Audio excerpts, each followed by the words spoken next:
Welcome back to the S&T Football Podcast. Today we're going to be talking about the Big Ten Championship coming up this weekend.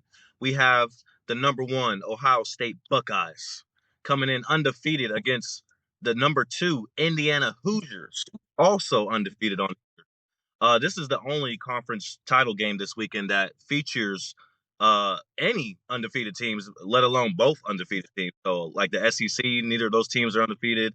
ACC, Big 12. So, really see that two 12-0 teams going at it. Of course, one of them has to walk out with a loss. So, this is going to be a very interesting game. Indiana, obviously, is basically a home game for them because this game is played in Indianapolis. So, even though Indiana never makes it, all of a sudden this has become a home game for them. That's really cool to see here. Without much further ado, though, let me swing it over to Tom. Tom, what do you think about this very exciting Big Ten showdown this weekend? Yeah, no, I mean it should be a good matchup, like you said, the final two undefeated teams. So gonna be a good little preview to the playoffs. I think of all the conference championships, this one really it doesn't how should I phrase this? It probably means the least because I think both are still gonna get a bye. It's just gonna it's just going to affect maybe who you play because obviously I think if Indiana loses, they probably dropped out of number two. And if Ohio State wins, they might just flip flop and give Indiana one and Ohio State two or drop Ohio State to three, something like that. It's pretty much all we're playing for. And also, I suppose the chance at a perfect season. Like I guess if I was Ryan Day or Kurt Signetti, I would be that would be my that'd be my way to get the guys up for this game. It would just be to I would really hammer home like because obviously once you're in the playoffs, the goal is to win the national championship. So you're basically right now. It's like, do you want to have a perfect undefeated season? It could be it would be the first perfectly undefeated season in playoff history, I believe. Or at least I know for sure would have to be the first perfect season with the new playoff format with the 12 team format. But so basically, what all Ohio State and Indiana are playing for is the seeding. Like right now, let's say Ohio State wins, they stay at one. They would be projected to play either Oklahoma or Notre Dame. But again, all of this is subject to change. And then if you're Indiana and you're number two, or if you flip flop with Ohio State, it doesn't, just hypotheticals, you'd be projected to play Alabama or Ole Miss. Or say they drop you down to number three, you'd be projected to play Oregon and Virginia. But the Virginia, that's a whole nother bucket of worms I'm not going to get into because just the chaos that's about to ensue this weekend is going to be crazy. But as far as the game goes, I honestly I have no idea. Indiana continues to surprise me. I keep thinking Indiana. We're gonna see the Indiana be the same old Indiana, whatnot. Like last year they went undefeated and then lost in the first round or something like that. So I don't know. We'll see. I think Ohio State wins just because Ohio State has the talent and they have the coaching. Nothing against Indiana or Kurt Signetti, but I just think Ohio State's better overall in every aspect. So give me Ohio State. Not sure by how much, but give me Ohio State. But I'll let you finish it off here, Cezanne.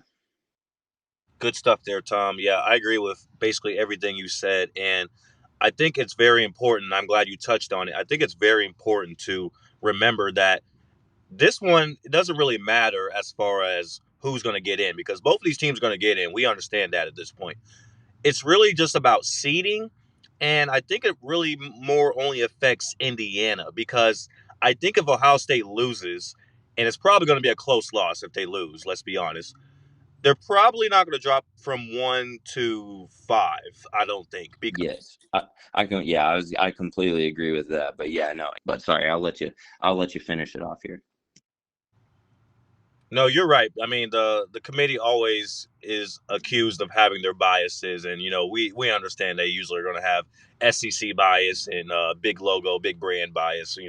We usually understand that, but yes, I do think that it doesn't really matter for Ohio State what happens. I think they're going to get a bye either way, just the way their season went, being defending national champions, and also basically being number one for the entire season at this point. So Yeah, I don't see them falling any further than 4. So I think Ohio State is safe, basically, no matter what happens. So basically, they just want to add a trophy to the shelf on that side. You know what I mean? For Indiana, first of all, just awesome to see them here. Like, this is amazing. Like, who would have thought? I mean, of course, we saw them make the playoff last year, but who would have really thought at the beginning of the year that Indiana would be here in the Big Ten championship? Like, whoever put their money on that, they're a rich man right now because I don't, I don't think the odds were in Indiana's favor. I mean, there's Oregon, there's Michigan, there's USC, and somehow Indiana is here, undefeated by the way, 12-0. Like they didn't go 12 New, last year. I mean, of course, new quarterback, new relatively new coach still. Yeah. new. And I mean, yeah, I mean, to be honest, and last year, I mean, they did run into Ohio State in the regular season, but they went 11-1 last year, and then and then lost again in the first round, as you alluded to. Well, this year, not only are they undefeated, but I think they're even better than they are last year. Like, I think they could go far in this playoff. Like, it's not going to be a first round exit like we were all expecting last year.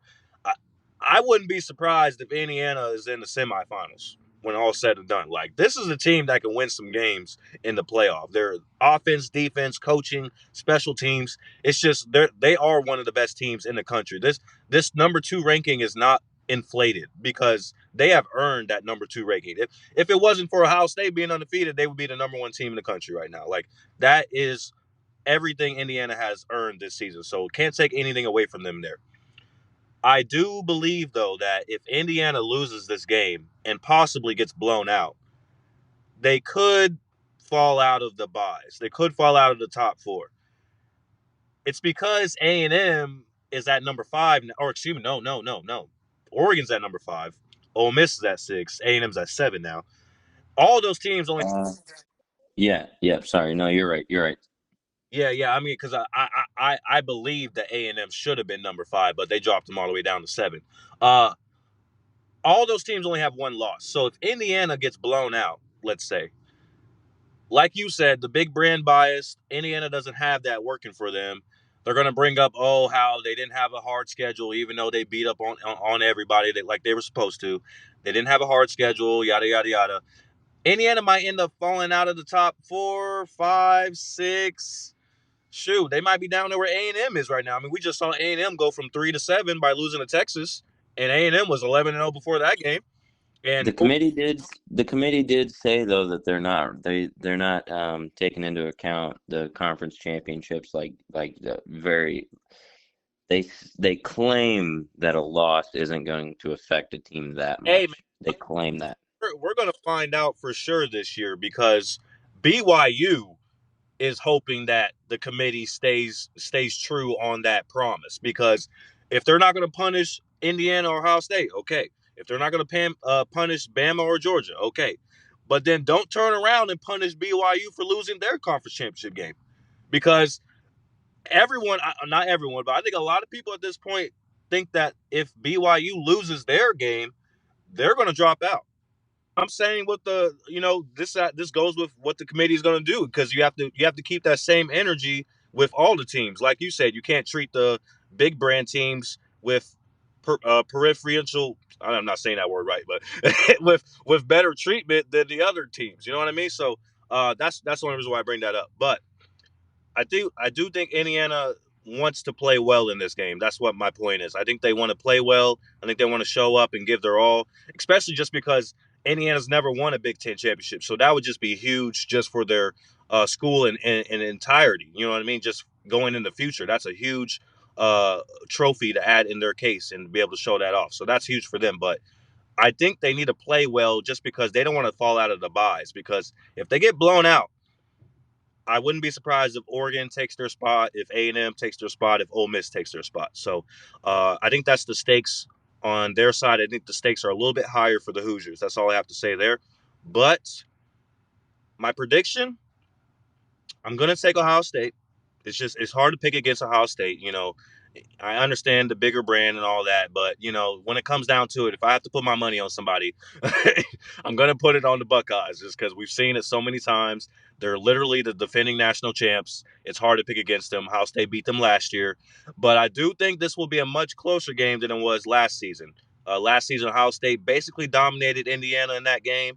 Indiana kind of tried to fight back at the end, but it wasn't much of a game. Well, I don't think they're going to have that easy of a time this time around. So Ohio State better be on point, but Indiana better be on point as well. So that's all I got there. Anything else, Tom?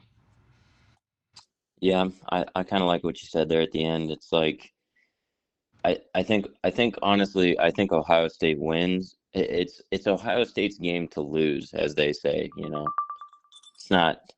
If Ohio State doesn't make mistakes, they play safe, they play their game. I think Ohio State wins. But if they don't and they mess up, and Indiana plays a clean game, then I mean, then like I said, it's Ohio State's game to lose. If Ohio State plays bad and Indiana doesn't make mistakes, I like Indiana. But if Ohio State plays good, doesn't make any mistakes, I mean, I think they clear Indiana, and like not by a lot, maybe not like last year, but I think Ohio State handles business. So that's all I got though. Oh, and just one more note. By the way, the Heisman Trophy is probably on the line in the game because I do believe that the last three finalists are going to be Fernando Mendoza, Indiana, Julian Sand, Ohio State, and Diego Pavia out of Vandy. So Diego obviously doesn't have another game, unless Vanderbilt somehow makes it to the playoff. But all they'll have is a bowl game, which will be after. Um, is it? I think it's basically coming down to these two quarterbacks right here. It's either going to be Sand or Mendoza. So whoever performs better in this game, I don't know if it really depends on whoever wins. I've heard people say that it's basically whoever wins. I would assume whoever wins played better, but let's say Ohio State wins, but Fernando Mendoza has a way better game than Julian Sand does. I think Fernando would still get the Heisman Trophy case. So that's my last little point, that these two quarterbacks are basically the last two uh, finalists for the Heisman Trophy this year. So it could come to the game. So that's also a added additional stakes right there. Yeah, I mean, if you want to talk about the Heisman, I suppose like then it also becomes like a playoff ranking thing where it's like, okay, well, can you count this game towards their Heisman campaign, even though Diego Pavia didn't like Diego Pavia never had the chance to have another game. So do you count this game for both quarterbacks? Like, I don't know. I guess you do, but I don't know. That's another whole can of worms. I'm just like, I know there's so many different storylines and things going on in college football coming down the stretch this year. It's crazy, but yeah, no, I don't, because yeah, I don't know. Like, do you count the conference championship for the quarterbacks if you don't count it for the team? I don't know.